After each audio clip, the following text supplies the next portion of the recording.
Awesome. Welcome back to another episode of Beyond Business. We're joined today by Mr. Mark. Father, builder, fixer. He calls himself an outrepreneur, which I think is super interesting. But somebody who just brings clarity, structure, strategy, and the mantra that you have, which I also have, is how you do one thing is how you do everything. But I'll let yourself give the intro and take it away from there. Cheers, Josh. Yeah, absolutely. So that's my catch-all, and my kids are probably sick to death of the sound of it because I probably say it at least once a day to one or both of them. But yeah, how you do anything is how you do everything. So I'm Mike Christian. I'm a dad to two amazing kids, 10 and nearly 12, and the husband of a very patient, most of the time, wife. So I've grown up between the Netherlands and South Africa and the UK. And I think the Netherlands taught me how to be pragmatic and structured, whilst South Africa taught me grit and a real can-do kind of attitude.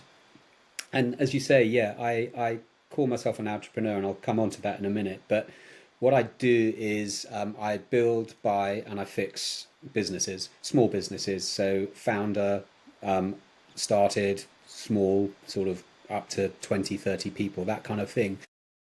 And what I try to do is give the owners and the founders peace of mind. I'll give them their peace of mind back, and I'll give them some sort of structure. And then ultimately, I'll offer them an exit. It could be through a JV, it could be an outright purchase, or it could be I help sort of structure a sale for them.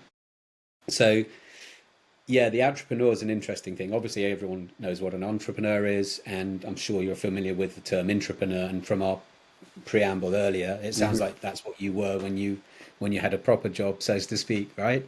So an entrepreneur is someone who's within an organization but has quite a sort of entrepreneurial outlook and gets to do a lot of sort of like fairly flexible non-corporate things within that structure.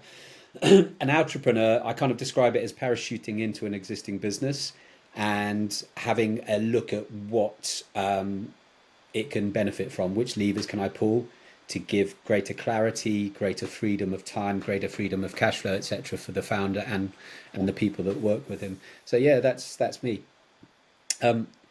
We touched on risk and sort of how people look at risk as well. And I've got my personal take on that is like risk is you can't avoid risk. It's a given. But what you can do is you can try and skew it in your favor. I think it was Richard Branson used to talk or still talks a lot about asymmetric risk. Hmm. How can you skew that bell curve all the way over to your side so it's in your favor instead of having sort of an equal chance of no risk versus lots of risk. It's one of the things that is applicable to not just business but life generally, and that's uncertainty. Uncertainty is a given, and I think the majority of people are really uncomfortable with uncertainty. Hmm. But as soon as you kind of put on your big boy pants and accept that you're not going to avoid it, that's 99% of the battle. You're then left with 1% of controllables, and then you can put that into a sense of perspective. And to be honest, the fear that most people have is kind of perfectly normal because we are still operating on this caveman paradigm. Hmm. Physiologically, Hmm. psychologically, mentally, we're still as we were 10, 20, 30,000 years ago. You'd get out of your cave and you'd worry whether you're going to bump into a tiger or an aggressive tribe from over the hill, or whether your partner had slipped some poisonous berries into the basket that morning by accident or Hmm. not. These days, swap the tiger for social media, swap the aggressive tribe for corporate politics, and swap the poisonous berries for toxic relationships Yeah. online or outside. We're still operating in that kind of mindset, but accept that, do what you can to sort of step back from it, and then look at what's actually important to you. And as I say, control the controllables. Once you know what that is, once you know what your objective is, it becomes really easy because then it's a binary choice. Does that take me closer to what Hmm. my objective is, or does it take me further away from that objective? And then it's just really simple. If you choose to do the obvious or the obviously wrong thing, then that's on your head. So yeah, find the objective, make the binary choice, and then the next kind of layer I put upon that, and again, this is with family as well as with with clients, is to look for levers. Hmm. And it's like, which one lever can I pull today that will make everything else, every other decision, irrelevant? If I pull that one lever, things are going to go smoothly. I will kill that problem dead in its tracks. and then I'll just apply it. I talk about the minimum effective dose. So like in medicine, it's like how much of this drug do you need to get better? What's the basic, like what's the baseline? And it's the same. So effective over perfect is far more comfortable for me. Agreed. That's very interesting. I like that last part, effective over perfect, because I feel like everyone, me included, to be honest, I feel like we all want to drive to perfect. We all have this vision of what perfect looks like, and we want to achieve it, right? And so, something very interesting that some like a mindset mentor said to me recently is like, Josh, you can have it all. Like you can have everything that you always talk about. You just can't have it all at once, right? That's a really good point. And I heard something recently as well along a similar vein that there's always a compromise. You often you hear that sort of analogy is like, oh, you don't want to get on your deathbed and wish you'd spent more time with your kids, or Yeah. wish you'd spent less time in the office, because you chose to spend more time in the office for a particular reason, whether that was money, whether that was status, whatever it was. There's always going to be a compromise. Yeah, I agree. That's a nice way of reframing it, because as I listened to it, they were saying, well, you can't have everything. You've made a choice, but you could. It's just it doesn't all happen at once. So there's a time, there's a season, there's a cadence, Yeah. and I think that's what people need to understand. Is yep, there's the big, hairy, audacious goal there in the distance, but hey, accept it. Right now you're kind of operating in third gear, and that's fine. That's That's the fine. best you can do right Yeah. now. Get on with it.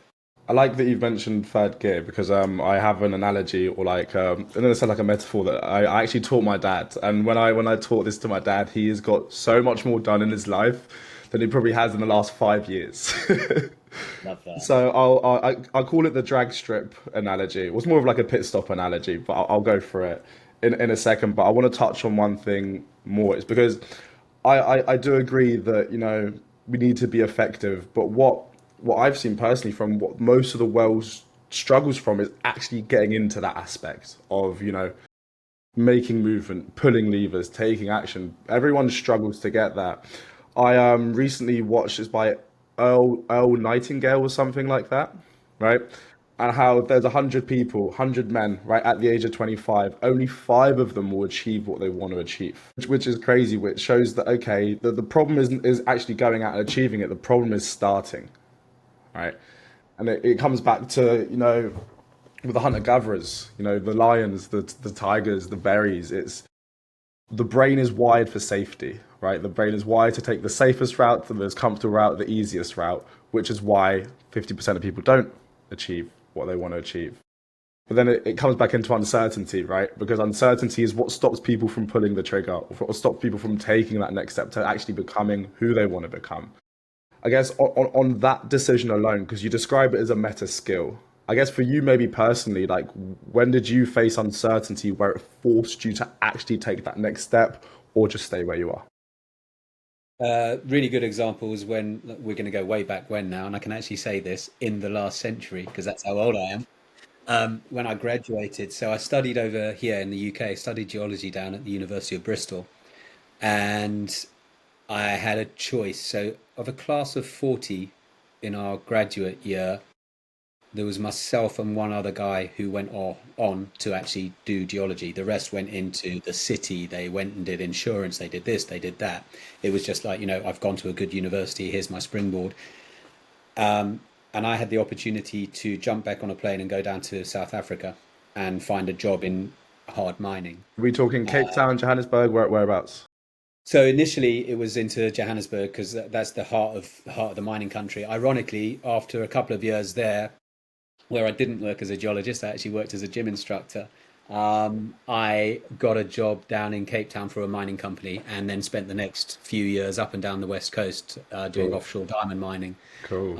That was a big kind of grasp the uncertainty and just go for it. There was an opportunity to really too early, in my opinion, jump into the whole corporate lifestyle and do what everyone else was doing. It's like it's the old Warren Buffettism, zag when everyone else is zigging. So I chose to zag, literally jumped onto an aeroplane with a big rucksack. And I remember my father, my late father now, took me to the airport. He wasn't a very sort of emotive person, but he just gave me a pat on the back and went, "Well, you know where we are if you need us."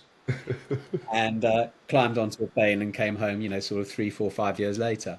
Um, that for me was kind of embracing the unknown and what could I do to kind of leverage it? Pretty much what I do now. I thought, right, who do I know? Who do I know down in Johannesburg where I landed? Who do I know in the mining industry? Who can I give a phone call to or an email to? That sort of stuff. And we're talking about in days where you still had to go to internet cafes, right? Hmm. So it was still quite good fun and very much Wild West. And this was either side of the first democratic elections down there as well. So the whole country was in this heightened state of energy, Hmm. sometimes good, sometimes bad. So it was all very exciting and all very unknown. So that was probably my first conscious decision to deal with the unknown. Stepping into that for, I guess, people listening that, because everyone knows what they should be doing. You know who Chris Williamson is, right? It's like something that he says that I really like is like the results that you're looking for is in the work that you're avoiding. Right. 100%. And it's so accurate. You know, everyone wants this better life, but it's just about taking that first step. Like, let's say if you were to go back, instead of your dad being at the airport, it's the version of you now, and it isn't your dad, and you're talking to your younger self. And younger self, you was scared, and younger self didn't want to take that next step. Now, knowing what you know, what would you say to him? I'd say something that I touched on earlier, and that is there is no decision or mistake that you can make which is irreversible, or there are very few mistakes that you can make that are irreversible. Go for it. I was telling you earlier as well about my son who's just gone into like senior school and got his first detention. Hmm. And I said, listen, suck it up, take it on the chin. It's 15 minutes of your lunch break, deal with it. And I'd much rather you were the kind of kid that goes touching the hot stove and pushes the boundaries through experience rather than being the kind of kid that people at the sort of parents' evening go, "Oh yeah, him," So, and that's the same sort of that's the same kind of energy and message that I'd give to my earlier version of myself. Frankly, pretty much everything I do, Josh, is I always say n equals one. I'm kind of not qualified. I'm not an expert. This is all my life experience. And everything I've kind of dished out to third parties as advice or an opinion is something I've probably experienced in some way or another myself. So, Yeah, because you do massive things for businesses, right? And you come in, you turn things around and better them for the owner, for you, for everybody, right? And there's a lot of moving parts that come to that, right? When we talk about your mindset within business, is it the same within personal? Like, is there any connections? Is it the exact same way that you live, or is there anything that you do differently? no, 100% the same way I live. It sounds incredibly dull, but I've got a framework and a structure that I apply to my personal life as to my as well as to my business. Jocko Willink, who I'm sure you've come across as well, the ex Navy SEAL, has a saying that freedom lies within the discipline. Hmm. So I will have a cadence to my day, to my week, and everything. So it kind of all starts for me on a Sunday, and this is work and family stuff. And I'll sit with this like the same. I've got about 50 of these empty black. Oh, there we go. Yeah. So I've got a locker, like a gym locker, down in my garage down the end of the garden, and I've got Yeah, a me cut. too, down there. So one of them's filled with about 50 of these books, which I just picked up at a bankruptcy sale. So I've got notebooks which will probably outlast me. And every Sunday I will sit down and well, let's find it. And I will literally just write the numbers 1 to 17 because that's all I can fit on a page. Okay. And I will literally brain dump. Everything goes down on there, whether it's my fitness, whether it's the kids' football, post Hmm. school, Hmm. whether it's the weekend activities if we're going away or whatever, and then my business verticals as well. So Hmm. the this particular business, that particular business, they all get just brain dumped there. Um, and I know this is a subject really close to your heart, but I will then photograph that, feed it into one of my large language models, Hmm. where I've put in a bio already about who I am, what I do, etc., etc. And I've said, bang out an Ivy Lee for the rest of this week. Focus has to be on revenue, Hmm. operations, family, and prioritize it so that every day the top 3 items on my list are the big wins, the big levers. that if I don't get the bottom half of that list done, it doesn't matter because I've still had an achievement that day. So that is how I treat literally everything. I've got 4 columns on my whiteboard at the moment. 3 of them are business, 1 of them is family. So it's treated exactly the same way. And it's the same sort of thing where I talk to clients about how they can look at analyzing their time. I always have this little exercise where I ask them to have a book like this and literally for 2 weeks at least, if not 4 weeks, write down hour by hour what they're spending their time on. Then we can go back, look at it, And audit it. audit it, exactly that. And then I apply the 3 Ds. It's do, delegate, or delete. Do is the top 20% of the high value tasks that you also enjoy doing. The delegation is the admin, the bookkeeping, all of that. Yeah, I BS. get Tom to do that. Yeah, everyone should have a Tom. I have a fantastic bookkeeper who I've never met but known for 8 years, so it's fantastic, and access to my QuickBooks, all of that sort of stuff. And the great thing about that as well is the third one, the D. And I don't think people do this enough. And we were talking about overwhelm and people not knowing where to start. People allow too much bullshit into their lives. There's too much noise. And if you just go and do a personal audit and a business audit like that, you'll realize there's a lot of a lot of deletes amongst those 2 to 4 weeks worth of notes that you've taken. That's fantastic. It's the most liberating thing. It's like having a spring clean in your house, chucking stuff Finally out. getting rid of all the loose socks that are in the bottom of the drawer. Yeah, right next to those random biros without lids. Yeah. Yeah, I'm with you. I really like that because I feel like a lot of the time, specifically like for businesses that we've helped and have come into it, everyone has so many moving parts. There's an analogy that I came up with on the spot the other day, and it's like a roundabout, right? Companies have 4 lanes roundabout, 5 lane roundabout, and every different lane is a different system or a procedure or a different department or something, right? And for the roundabout to work perfectly, every car has to be in order and we just have to be going around smoothly. But there's people cutting lanes, people going to the other lane, there's people driving the wrong direction. And it's with I think those 3 Ds, if you systemize the process and delete stuff you do need and delegate what you don't need to do, then that's how you go differently. So when you go into businesses and you scout out, do you kind of diagnose the business first, or do you kind of go in first and be like, okay, what levers can we pull first? I think what I tend to do is go in and review the business from the perspective of who their audience is and what demand there is from that audience already. Because basically, a lot of people are kind of sitting on a big heap, a big mountain of wealth already, but they're told to go out and do Google ads. They're told to go and do PPC. They're told to go, sort PPC, of, oh my God. yeah, there's all of this stuff. And you know what? You don't need that. It's far easier to get business out of existing people because you're not having to fluff them. You're not having to keep them, warm them up. You just have to go back and sort of gently reheat them.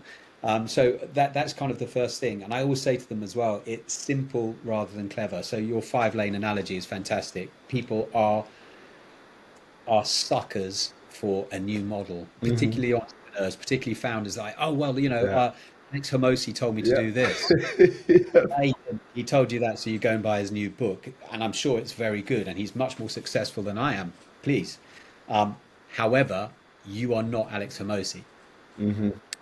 So no, I'll always kind of look at it and go, right, okay, what are you offering? What is your sort of key offering? What are you very good at? And also back to one of my favorite sort of levers to pull, the old Pareto's law, the 80-20 principle, right? So Alfredo Pareto, bless him.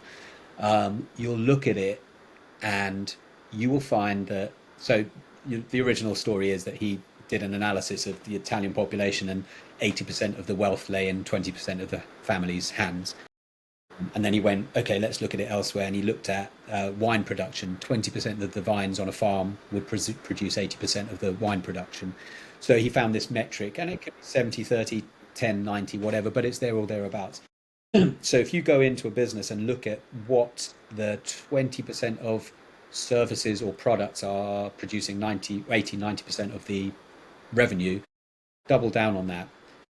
Conversely, and quite perversely, you will find that the bottom 20% of clients, for example, give you 80% of the hassle. Yeah. So what you want to do there is really sort of serve the top 20% of guys well. And I talk about not just high value, but high perceived value as well.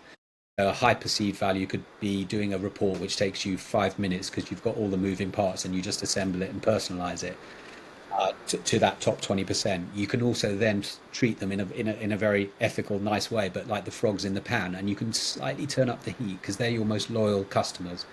Offer them new things, put the prices up of the basics a little bit, and just push them up and just test the waters with them. The bottom 20%, you can either delegate, automate, or delete. And it's like, dear sir, as much as we've appreciated your business over the last 2 years, unfortunately, we've taken a different direction and we're unable to serve you anymore. Send. That's it. Really simple, direct, and clean the decks. So, yeah, the first thing is to do that.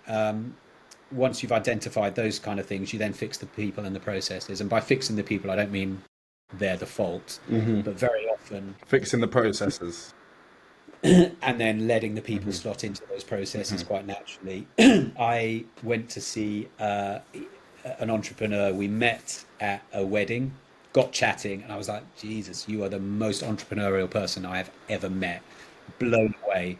Running 3, 4 different businesses from one location. I'm like, how do you do it? You started at 16, 17, and here you are, you're running these fantastic businesses. And we're walking around and I'm looking at each part of the business, and I noticed 2 or 3 times members of staff would come over to him and interrupt the conversation and say, oh, sorry, I just need to get an answer on this. Sorry, I just need to answer. Okay. And I'd stopped and I turned around and went, there's your biggest problem. He said, what? I said, you're a bottleneck. No one is able to implement a process without checking with you first. So it's all up here in your head. So find the processes, slot the people into that process. They feel more empowered. They feel, particularly in fairly small founder-based organizations, it's not the sort of place where you go for career progression because that's the top, the bloke in the room next door to you. But empower them through the process, give them that autonomy. Make them feel like they're part of the team. Absolutely. And all then you need to do is look at the process. I always say, look, 1-page plan. Write that plan so you can bugger off. One of the questions when I look at buying businesses with a couple of my business partners is, and one of them hates it, he roll his eyes, I can see on the Zoom call, he'll go, oh, here it comes. It's like, so who do you leave the keys with when you go on holiday? And that's the person that you want to empower. That's the person you want to say, right, look at this process. Is it right? You help me because you're at the coal face. Then pass it around. Then, as a founder, you can save yourself so much time in a week, and then just go back once a week, once every 2 weeks, look at that sheet of paper and just check the metrics. If you want to get complicated, and some of them do, we'll create a little dashboard. We'll have the bookkeeper plug in these numbers to the back of the dashboard, and you can look at 1, 2, 3 different KPIs and see where you are week on week. So that's really kind of what I do. And if that fits, then I'll work with them. And if it fits really well and we're still there, months and months later, we'll say, well, listen, when you come to legacy planning, have a chat to us. We'll happily take part of or all of this business from you. So awesome. I like it. I like what you do now is something I want to get into later in my life. Like 100%. This sounds like such a good time, and just I think it's the idea of coming in, analyzing something, finding what the problems are, seeing how you can make a procedure or an SOP or a system to make it run better, and then just watching it play out. I can see why you get the actual enjoyment out of it. With the world that you're in, like, how long are sales cycles? Like, how long does it take to come in, kind of get the results for a business on average? it's interesting. So just to take a little half step back, because one of the things that I've seen, particularly over the last sort of 18 months or so, particularly on places like LinkedIn, is this whole concept of fractional CFO, fractional COO, etc., etc. Like I said, I'm not from a corporate world in particular. I've been there, hated it, left it ASAP. But one of my endearing memories of when I worked in the mining industry down in South Africa was the guy who would always meet us at the Namibian border in his white bucky, in his white Toyota Hilux pickup truck. And he'd go, hi guys, helicopter's ready to take you offshore. There's some beers in the back. There's some warm coats and stuff like that. He was our fixer. You know, if anything went wrong, if a member of family was sick back home, he'd arrange a flight quickly for you, all of that sort of good stuff. And everybody needs a fixer. So on the back of that, I realized that this is kind of what I've been doing for people for a long time. I've been doing it for one particular client now for 6 years. I'm kind of like the outside retained fixer. And it could be anything from a random contractor who's not playing ball to a utility bill which doesn't look right, but there's a way of looking at it and addressing it and fixing it. So I realized that there's this market there for being a fractional fixer. So that's kind of the entrepreneur parachuting in and going, right, let's look at it. So back to your question about life cycles. It depends on the problem. It could be, I break it up into sprints, middle distance, and marathons. Yeah, we do sprints as well. Yeah. Okay, so I'll say, right, with that, I can guarantee you that if we're going to get any success, we will have it done within a sort of a 4-week period. These are the targets. These are the KPIs that we're going to aim at. These are the levers that we're going to pull. And in theory, we're going to see this kind of output at the end of it. Okay. Rather than, and this is something that I teach my clients as well, always approach it from the pain that you're relieving as opposed to what you personally are going to do. So, for example, the majority of people will go in and go, well, that's going to take me 10 hours a week and my hourly rate is blah.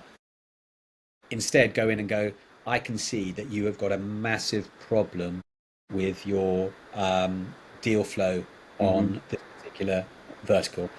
And I can see that it's taking up far too much of your time and it's causing you stress. We're going to solve that. And we are going to basically put in a bill for about 20% of what we think we can save you on the back end of it. And we look at it like that. So present it as the pain, the minimum effective dose, and kind of a rough time frame for how long it will take us. So that's the sort of sprint side of things. And that tends to be related to specific problems. And then I guess the cycle length depends on the size of the problem, depends on how long it takes to fix those specific problems from there. Exactly, yeah. And then the middle distances is we're talking something about between sort of 6 and 12 weeks. So, you know, a month and a half to 3 months. And that could be as simple as going in and saying, this is a system, a standard operating procedure for this part of your business. This is one here. This is one here. That person's in charge of that. That person's in charge of that. You're in charge of overseeing everything. Off you go. And then the longer term marathon stuff would be a combination of that with further input from us. So, yeah. I like it. You've got it's very similar to how I like to run things. Everything is super structured. This is how we do this. This is the time that we do this. This is how it gets done because it gives good business, right? That's the biggest thing when you run a business. For me personally, client delivery is everything. You know, that's the most important thing out of coming through it. And I guess for you, because it's so structured, like what problems do you even run into? Because for me personally, we don't have many problems apart from like if tech goes wrong, you can't really fix that if it goes wrong. But like for you, what happens? I think the most common problem that I encounter is that there's no playbook for the business because everything's in the founder's head. That's the biggest one. Hence the example I gave earlier of being interrupted every 10-15 minutes with a question from someone on the team. How do I do this? Is it okay if I do that? There's no playbook. So the simple fix there is, as I said, it's a one-page plan, a weekly plan that you can just repeat and iterate. Particularly, it doesn't matter if it's an existing product-based business or if it's a service-based business. I productize my service to them. And that way I can deliver on an outcome as opposed to on an hourly rate and stuff like that. So yeah, common problems, definitely number one, no playbook. Another one could be, for example, stagnant pricing. This is where, yeah, I see this a lot as well. yeah, Boring pricing. exactly, yeah. You want to have monthly reviews to see the outcomes, which would be turnover, for example, or profit, because as they say, you know, turnover, vanity, profit, sanity, and your capacity to deliver that. And then you look at it and think, okay, where can we kind of create efficiencies in this? And that goes back again to productizing it. So rather than trying to be all things to every person with your service and turnover, standardize it into better, well, sort of best, better, brilliant. Or an entry standard, sort of a standard product, and then a premium. A good example would be I was talking to an HVAC business owner, sort of gas engineering, boilers, solar panels, all that sort of stuff. And I said, "What's your most common call out?" He said, "Oh, it's the annual gas safety tests that we have to do on every house. Private houses have to have them as well. They don't do them, but they should. And obviously rental properties have them as well." I said, "That's really interesting." So that's a baseline. He said, "Oh yeah, we have probably, 300-400 of those a year." I Wow. said, "That's fantastic. So what if you treated that as your sort of entry level service, but then you layered a standard up and said, Hmm. in addition to that, while we're here, why don't we go around, particularly at this time of the year, why don't we go around and check all your radiators, bleed them for air locks, check there's no leaks, check the central heating comes on when you press that button in 2 weeks' time." So that could be your standard. And then the premium, why don't you offer on top of that a full boiler flush? So, where you get all the black gunk out of the central heating system and all of that. So you've got an entry level where people are going to have it anyway. Then you can send the radiator Yeah. team in 2 days later. Then you can send the next guys in.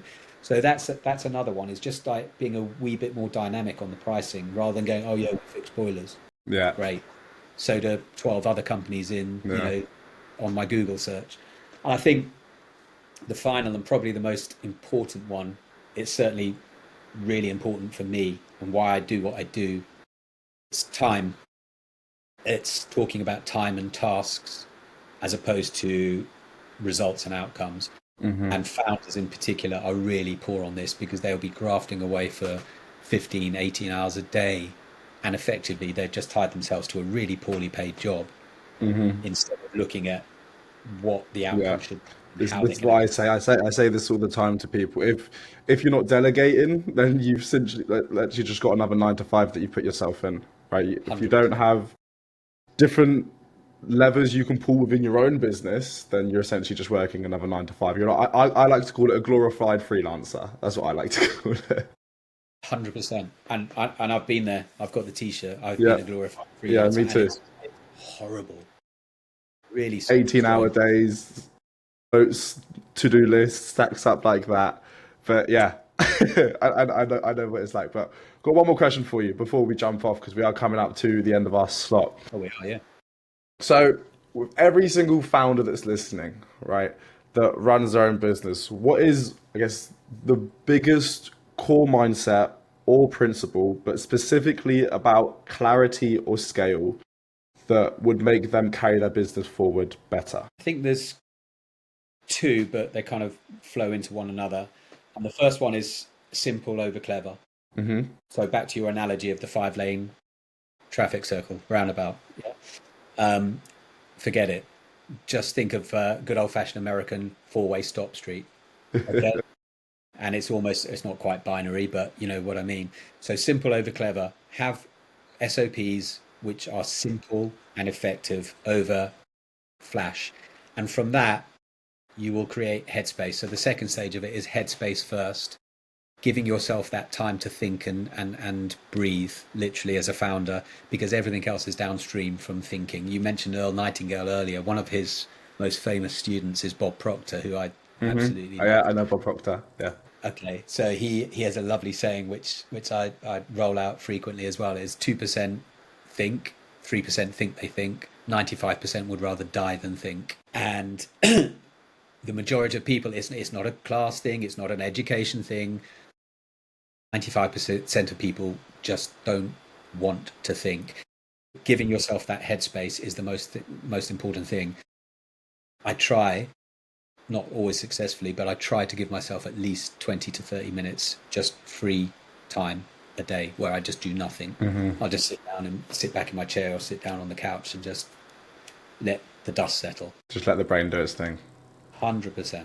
100%. So those two things, simple over clever and headspace first. Everything else is downstream of headspace. I love it. Everything else is downstream after Headspace. So it's a great way of saying that. I love that. Well, Mike, thank you very much for having on. You were incredible. And yeah, Josh, appreciate it. thank you. Pleasure. Really enjoyed our chat. Pleasure.